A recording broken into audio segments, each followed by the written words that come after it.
Dear kids, आज हम पढ़ेंगे हिंदी पाठ्य पुस्तक का 9वां लेसन, बुरे लोग अच्छे लोग।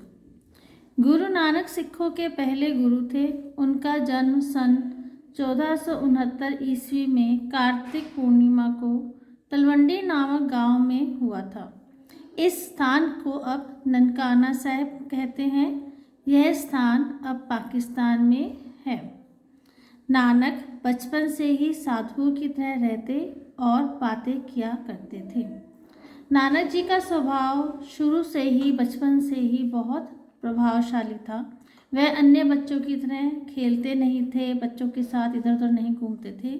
वह शुरू से ही बचपन से ही शांत स्वभाव के थे और गरीबों और दुखियों की सेवा में उन्हें बड़ा आनंद मिलता था। उनको मदद करने में, गरीबों की मदद करने में बहुत मज़ा आता था, सुकून मिलता था। जब उन्हें पढ़ने भेजा गया तो पढ़ने में उनका मन नहीं लगा। जब वे कुछ बड़े हुए तो उनके पिता ने उन्हें खेती करने को कहा, लेकिन खेती में भी उनका मन नहीं लगा।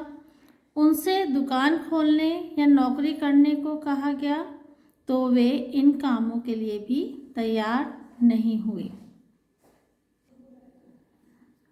नानक की धर्म में रुचि बढ़ती गई। उन्होंने घर बार छोड़ दिया। वे घूम घूम कर लोगों को उपदेश देने लगे। उनके पिता ने मर्दाना नामक मुसलमान गवैये को उन्हें समझाने भेजा।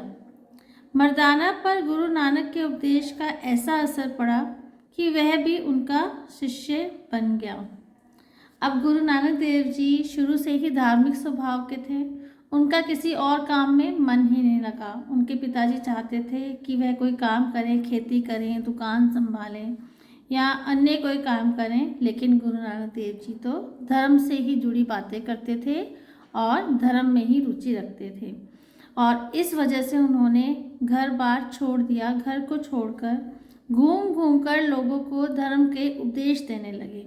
अब उनके पिताजी को चिंता होने लगी कि ऐसे कैसे चलेगा। गुरु नानक देव जी तो कोई पढ़ाई नहीं करते हैं, कोई काम नहीं कर रहे हैं, ऐसा कैसे चलेगा। तो उन्होंने एक मुसलमान गवैया मर्दाना उनके पास भेजा ताकि उन्हें समझा सके। पर क्या हुआ, स्वयं मर्दाना भी उनके शिष्य बन गए। उनकी बातों से इतने प्रभावित हुए कि वे खुद ही उनका शिष्य बन गए। एक बार गुरु नानक उपदेश देते हुए घूम रहे थे। मर्दाना भी उनके साथ था। एक दिन वे एक गांव में पहुंचे। वे रात को गांव में ठहरना चाहते थे, लेकिन उस गांव के लोग नासमझ और मूर्ख थे। उन्होंने गुरु नानक और मर्दाना को गांव में कहीं भी ठहरने नहीं दिया। गुरु नानक और मर्दाना को वह रात गांव के बाहर खुले में बितानी पड़ी। एक बार क्या हुआ कि वह एक गांव में गए घूमते हुए, लेकिन उस गांव के लोग जो थे इतने नासमझ और मूर्ख थे कि उन्होंने आए हुए मेहमानों को रहने की जगह भी नहीं दी, उनको खाने को कुछ नहीं दिया। तो क्या हुआ, गुरु नानक और मर्दाना ने वह रात खुले में पेड़ के नीचे या कहीं पर बैठकर बिताई। सुबह जब वे वहाँ से चले तो गुरु नानक ने कहा, ईश्वर करे इस गांव के लोग सदा इस गांव में आराम से बसे रहें। यह सुनकर मर्दाना को बड़ा अचरज हुआ, लेकिन उसने कुछ नहीं कहा। अब जब सुबह हुई, अब उनको आगे का सफ़र और तय करना था। तो उस गांव को छोड़ने से पहले गुरु नानक देव जी के मुंह से क्या निकला कि ईश्वर करे इस गांव के लोग यहीं पर बसे रहें और आराम से यहीं पर रहें। अब मर्दाना को यह बात अजीब लगी, क्योंकि इन लोगों ने कुछ सेवा नहीं करी, रहने को जगह नहीं दी, फिर भी आप इनको वरदान दे रहे हो। लेकिन वह कुछ नहीं बोला और चुपचाप उनके साथ आगे की ओर बढ़ चला। अगले दिन वे एक दूसरे गांव में आए। उस गांव के लोग बहुत अच्छे और समझदार थे। उन्होंने अपने गांव में उनका स्वागत किया, उनकी आव भगत की, रात बिताने के लिए जगह और खाने के लिए भोजन दिया। अब चलते चलते अगले दिन उनको एक और गांव में रुकना पड़ा, परंतु उस गांव के जो लोग थे वो बहुत ही अच्छे थे। उन्होंने उनकी बहुत सेवा करी, रहने के लिए जगह दी, खाने को अच्छा खाना दिया। उन दोनों ने आराम से रात बिताई। जब सुबह वे गांव छोड़कर जाने लगे तो गुरु नानक ने कहा, ईश्वर करे इस गांव के लोग इस गांव में न रहें, ये सारे देश में इधर उधर बिखर जाएं।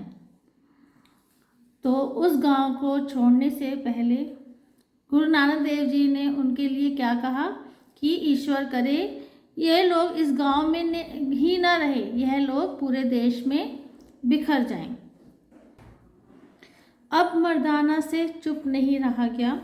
उसने गुरु नानक से कहा, बाबा आप उन बुरे लोगों के भले के लिए प्रार्थना क्यों करते हैं जिन्होंने हमारे साथ बुरा व्यवहार किया, और जिन्होंने अच्छा व्यवहार किया उनके लिए उजड़ जाने की प्रार्थना क्यों करते हैं?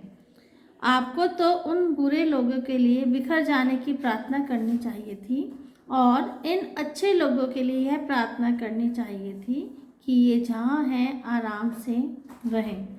अब यह बात सुनकर कि अच्छे लोगों को गुरु नानक ने कहा कि तुम यहाँ से पूरी दुनिया में बिखर जाओ, मर्दाना से चुप नहीं रहा गया।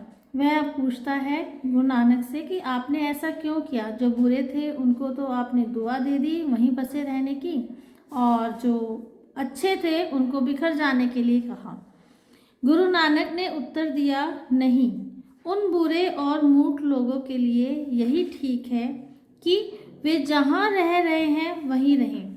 इससे वे केवल एक जगह को ही खराब करेंगे। ऐसे लोग यदि दूसरी जगहों पर जाएंगे तो अपना बुरा असर वहाँ भी ले जाएंगे। इस तरह वे दूसरी जगह को भी खराब कर देंगे। मर्दाना ने कहा, लेकिन आपने इन अच्छे लोगों के लिए ऐसी प्रार्थना क्यों की? गुरु नानक मुस्कुराए और बोले, इन लोगों में कुछ ऐसे गुण हैं जिनकी आवश्यकता हर जगह है। यह जहाँ भी जाएंगे वहाँ अपनी अच्छाई भी ले जाएंगे। लोग इनसे कुछ अच्छी बातें सीखेंगे, इसलिए इन्हें बिखर जाने के लिए कहा और इन्हें बिखर जाना चाहिए। अब मर्दाना भी समझ में आ गया कि गुरु ने ऐसी प्रार्थना क्यों की थी। ऐसे महान थे गुरु नानक, जिनके उपदेश आज भी हमें सदाचार की शिक्षा देते हैं।